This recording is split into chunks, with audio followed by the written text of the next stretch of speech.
உலக மக்களே வணக்கம். தலித் மக்களுக்கு மரியாதை கிடையாது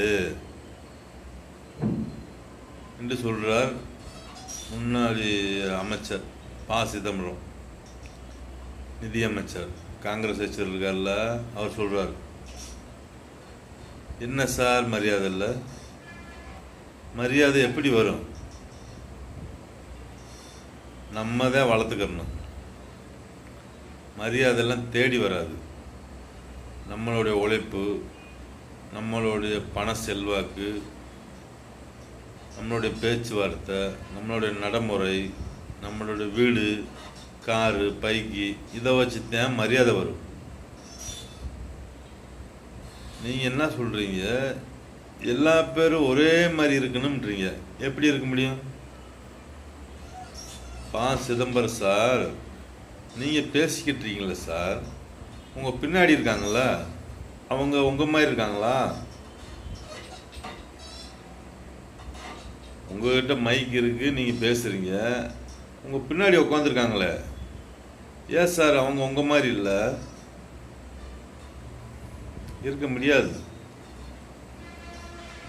ஏண்டா, பணக்காரங்க ஏழை, இதில் தான் மரியாதையே வருது. அப்போ எல்லா பேரும் பணக்காரனானதான் இந்த மரியாதை வரும், இல்லைன்னா வரவே வராது. ஜாதி இதெல்லாம் பெரிய விஷயமே கிடையாது.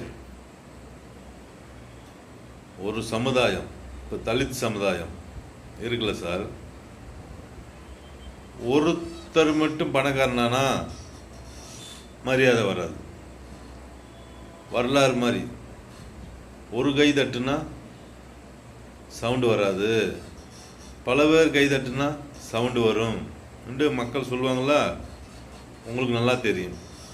அந்த மாதிரி தலித் மக்கள் பூரா பணக்காரன் ஆயிட்டா அவங்களுக்கு மரியாதை தன்னால் தேடி வரும். இது யாருடைய தவறு? தலித் மக்களுடைய தவறு. 24 மணி நேரமும் 365 நாள் கடவுளுண்டா, கடவுள் மரியாதை தேடி தருவாரா? எந்த மனிதனாக இருக்கட்டும், எந்த ஜாதியாக இருக்கட்டும், எல்லா ஜாதியிலையும் ஏழைகளுக்கு மரியாதை கிடையாது. தலித் மக்கள் மட்டும் இல்லை, நீங்கள் எந்த ஜாதியாக எடுத்துக்கோங்க. இப்போ ப. சிதம்பரம் பேசிக்கிட்டு இருக்காரு, பின்னாடி இருக்க மனிதனு